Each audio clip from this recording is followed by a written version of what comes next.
चंद्रयान 3 की सक्सेस के लिए नासा के साइंटिस्ट को बहुत बहुत बधाई। चंद्रयान 3 से जो हमारे यात्री वहां पहुंचे हैं उनको ये देश सलामी देता है। चंद्रयान हमारा पृथ्वी पे आ चुका है, सभी देशवासियों को इसका धूमधाम से स्वागत करना चाहिए।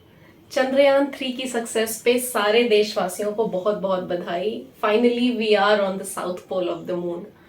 लेकिन इसी बीच पिछले कुछ दिनों में ऐसी कुछ बातें सामने आई जिसमें लोगों ने ये कहा कि चंद्रयान 3 की सक्सेस के लिए नासा के साइंटिस्ट को बहुत बहुत बधाई। फिर कुछ लोगों ने ये कहा कि चंद्रयान 3 से जो हमारे यात्री वहां पहुंचे हैं उनको ये देश सलामी देता है। फिर कुछ लोगों ने ये कहा कि चंद्रयान हमारा पृथ्वी पे आ चुका है, सभी देशवासियों को इसका धूमधाम से स्वागत करना चाहिए। अब ये बातें सुन के आई थॉट कि नहीं, ये बहुत ही अजीब बात है कि we as Indian citizens do not know even the basics कि चंद्रयान 3 ने ऐसा क्या कर दिया, इसकी सक्सेस क्यों इतना मैटर करती है। Chandrayaan is a rocket science definitely, लेकिन ये वीडियो बहुत ही जनरल होने वाला है। ये आपको एक मोटा मोटा आइडिया देगा कि चंद्रयान 3 है क्या और इसको वहां पहुंचा के हमने क्या हासिल किया है।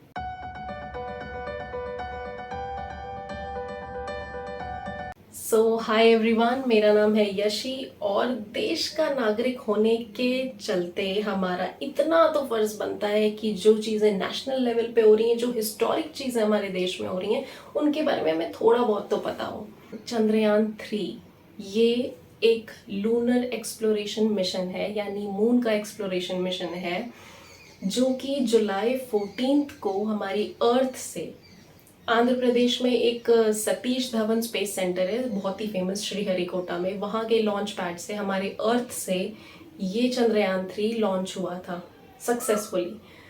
फिर अगस्त 5 को ये हमारी अर्थ की जो ऑर्बिट होती है उसको छोड़ के ये लूनर ऑर्बिट में एंटर कर गया था 23 अगस्त, जो कि हिस्टोरिक डे है हमारे लिए, जिसे हम सब ने विटनेस किया था। उस दिन क्या हुआ था कि जो चंद्रयान 3 का जो लैंडर है जिसके अंदर रोवर था, वो लैंडर ने साउथ पोल पे मून के सॉफ्ट लैंडिंग अचीव की सक्सेसफुली। अब ये इम्पोर्टेंट क्यों है? We are not the first ones, we Indians as in India is not the first one to land on the moon. यहाँ पे और भी बहुत सारी कंट्रीज हैं। India is the 4th country to land on the moon, और जो बाकी कंट्रीज हैं वो थी यूएस, रशिया, चाइना, और 4th है इंडिया। लेकिन मून के साउथ पोल पे लैंड करने वाली फर्स्ट कंट्री इज इंडिया। तो ये था सबसे बड़ा अचीवमेंट हमारा। अच्छा, तो अब इसका नाम चंद्रयान 3 क्यों है? ऐसा नहीं है कि हम मून पे ये पहली बार गए थे, इससे पहले भी हम जा चुके हैं। जिस मिशन से हम गए थे उसका नाम था चंद्रयान 1, जो कि 2008 में हुआ था। ये 2 साल का मिशन था, लेकिन कॉन्टैक्ट्स लूज हो गए उस सैटेलाइट से, और फिर 2009 में इसरो ने डिक्लेयर किया कि Chandrayaan 1 the mission is over.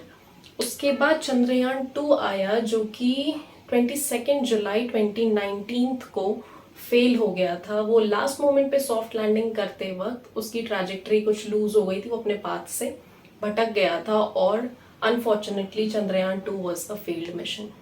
अब 23 अगस्त, जो कि हम सबको पता है, उस दिन सॉफ्ट लैंडिंग की थी हमारे चंद्रयान ने, जिसमें लैंडर जिसका नाम था विक्रम, और उसके अंदर से एक छोटी बॉडी जो निकली थी आपको रैंप पे से निकलते हुए, वो था हमारा रोवर जिसका नाम था प्रज्ञान। तो विक्रम और प्रज्ञान दोनों मून के साउथ पोल पे पहुंच चुके हैं। इंपॉर्टेंट बात ये है कि चंद्रयान 1 मून के जिस पॉइंट पे लैंड किया था उसको उस टाइम पे जवाहर पॉइंट बोला गया था, और इस बार जब चंद्रयान 3 का लैंडर जिस पॉइंट पे लैंड किया है उसे कंट्री ने शिव शक्ति पॉइंट के नाम से बुलाया है। और 23 अगस्त को अब से नेशनल स्पेस डे के नाम से सेलिब्रेट किया जाएगा। जिन लोगों को ज़्यादा नहीं पता, उन लोगों को लगता है कि अरे देश का इतना पैसा खर्च कर दिया, करने क्या गए वहाँ पे। तो ऑब्जेक्टिव्स क्या हैं चंद्रयान 3 के? सबसे पहला तो ऑब्जेक्टिव यही था कि वो लैंडर सॉफ्ट लैंडिंग कैसे करता है, इस प्रोसेस को ऑब्जर्व करना। इतनी मेहनत करी है, अब उसको देखना कि वो कैसे लैंड कर रहा है, उसका क्या प्रोसेस है, किस तरीके से उसने लैंडिंग की। दूसरा, रोवर की ड्राइविंग कैपेबिलिटीज़ को देखना। मेनली वो अब ऑब्जर्वेशंस तो लैंडर को भी करना है यानी विक्रम को भी करना है, और रोवर यानी प्रज्ञान को भी करना है, लेकिन रोवर ही है जो ड्राइव करेगा मून के सरफेस पे, तो उसकी ड्राइविंग कैपेबिलिटीज को ऑब्जर्व करना कि वो कैसे हो रही हैं। ये दोनों मेन चीज़ें तो ऑब्वियस हैं कि ऊपर गए हैं तो ये सारी चीज़ें तो देखनी, क्योंकि पिछली बार भी हमारा मिशन इन्हीं वजहों से फेल हुआ था कि सॉफ्ट लैंडिंग विक्रम नहीं कर पाया था। और हाँ, चंद्रयान 2 में भी जो लैंडर था उसका नाम विक्रम ही था और जो रोवर था उसका नाम प्रज्ञान था, सेम एज दिस टाइम। ये कुछ बड़ी ही ऑब्वियस चीज़ें चेक करने के बाद हमें मून के सरफेस का मिनरल कॉम्पोजिशन चेक करना था, कुछ टेक्निकल चीज़ें जैसे थर्मल कंडक्टिविटी सरफेस की चेक करनी थी, टेम्परेचर क्या है वो चेक करना था। उसके बाद एक बड़ी टेक्निकल चीज़ है जो कि बड़ी कॉमन भी है, जैसे हमारे अर्थ पे अर्थक्वेक्स आते हैं, उसे हम सीस्मिसिटी कहते हैं, सीस्मिक एक्टिविटीज़। तो उन्हीं एक्टिविटीज़ का हमें चेक करना है मून पे भी कि क्या वहाँ पे भी ऐसी सीस्मिक वेव्स पाई जाती हैं या नहीं। अब इसके अलावा और भी बहुत सारी टेक्निकल चीज़ें हैं जो ऑब्जर्व करनी है इसरो के साइंटिस्ट्स को, लेकिन वो बहुत रॉकेट साइंस है।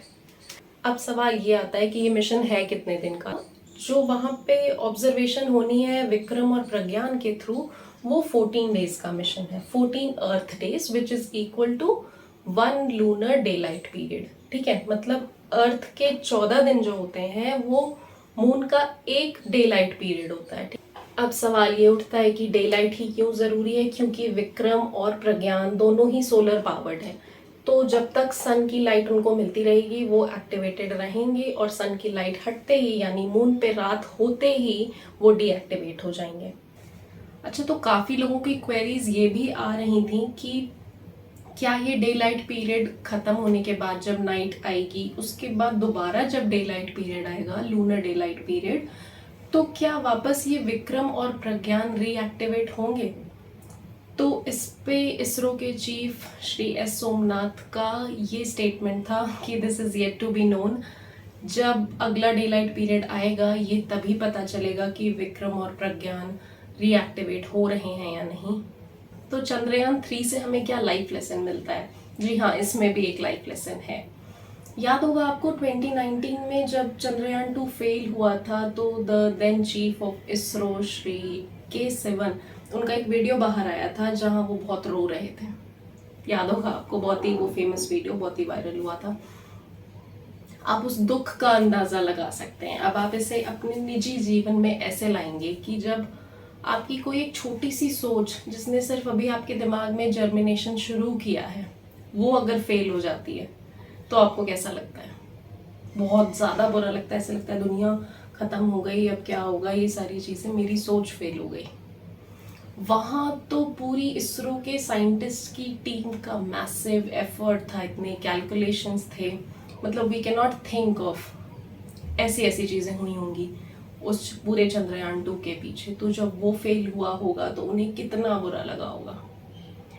चंद्रयान 3 को शेप देने के बारे में उस समय सोचने में भी उन्हें बहुत डर लग रहा होगा, प्रॉब्लम हो रही होगी, है ना। लेकिन इट वॉज 2019 देन, 4 साल बाद 2023 एंड दे आर देयर।